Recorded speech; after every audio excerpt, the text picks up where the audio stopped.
3 గంటలన్నర దాకా 3 అంతస్తుల భవనంలో 3.5 గంటలు పట్టిందంట మంటల అదుపులోకి తెచ్చేందుకు. మీరు ఆలోచన చేయండి, అదేమన్నా 30 అంతస్తులు కాదు, 50 అంతస్తులు కాదు, 3 గంటలు పట్టిందట.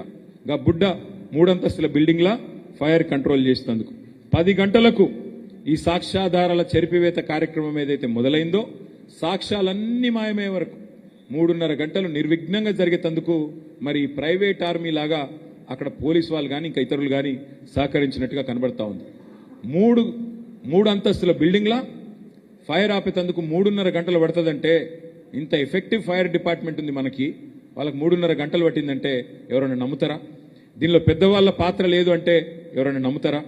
అంటే కేవలం ఇంకా విచిత్రం ఏంటంటే ఇక్కడ మొదటి అంతస్తులో ఫైర్ ఆపడానికే 3 గంటలు పట్టిందంట, మిగతా అంతా కలిపి అర్ధ గంటనట. ఆ మొదటి అంతస్తులోనే అసలు కీలకం ఉంది.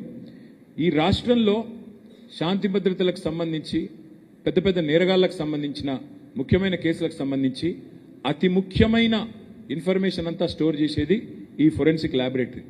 అక్కడ డ్యూటీలో ఎవరు లేరట. ఇది జరిగినప్పుడు ఇంత విచిత్రం చూడండి, 24 గంటలు డ్యూటీలో ఉండాల్సిన చోట ఉదయం 10 గంటలకు డ్యూటీలో ఎవరు లేరట. ఎవరూ లేకపోవడం వల్ల అనుకోకుండా ఎవరు అటెండర్ చెప్తే వీళ్ళకి తెలిసిందట. ఇవన్నీ కూడా చాలా చతురతను, చాలా అతి తెలివితేటలను, ఫేక్ న్యూస్ను నడిపి మీడియాను మేనేజ్ చేసి తిమ్మిని బమ్మిని చేసే ప్రయత్నంలో ఒక భాగంగానే మేము కనబడతా ఉన్నాం. అందుకే మొదలేమన్నారు, ఏం కాలేదు, అక్కడ ఏం నష్టం జరగలేదు అని ఒక తుపేల్ ప్రెస్ నోట్ రిలీజ్ చేసినారు. ఆ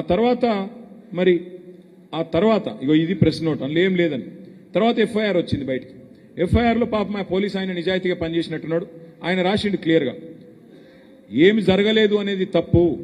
అక్కడ ఏమేమి పోయినాయి అంటే కంప్యూటర్ ఫోరెన్సిక్ ల్యాబొరేటరీతో పాటు ప్రాపర్టీ రూమ్ తగలబడ్డది, కేస్ వెరిఫికేషన్ ఛాంబర్ మొత్తం పోయింది, అనాలిసిస్ ఛాంబర్ మొత్తం పోయింది, చివరికి సర్వర్ రూమ్ అంటే కంప్యూటర్లో నిక్షిప్తమయ్యే సమాచారం ఏ సర్వర్లు అయితే ఉంటుందో ఆ సర్వర్ రూమ్ మొత్తం కాలిపోయింది. ఒకటి కాదు, property room, case verification chamber, analysis chamber, చివరికి సర్వర్ రూమ్ అన్ని పూర్తిగా కాలిపోయినాయని చెప్పి నేను చెప్పడం లేదు, ఎఫ్ఐఆర్ చెప్తా ఉన్నది. దీన్ని బట్టి మనం ఏమర్థం చేసుకోవచ్చు, విజయవంతంగా అనుకున్న పని చేసిండ్రు, విజయవంతంగా పకడ్బందీగా వేసుకున్న ప్రణాళిక పకడ్బందీగా అమలు చేసినారు. ఎందుకంటే ఒకసారిగా సర్వర్లు కాలబెట్టినాక ఇంకేముంటుంది కాడ, ఆధారాలు పోయింది, కేసు పోయింది, సర్వర్లు పోయినాయి, అందులో ఉన్న డేటా పోయింది. కుట్ర విజయవంతంగా ముఖ్యమంత్రి గారు పూర్తి చేసినారు. 50 కంప్యూటర్లు తగలబడ్డాయంట. ఇలా ఒక ప్రభుత్వం అదేవిధంగా ప్రభుత్వాధినేత బహుశా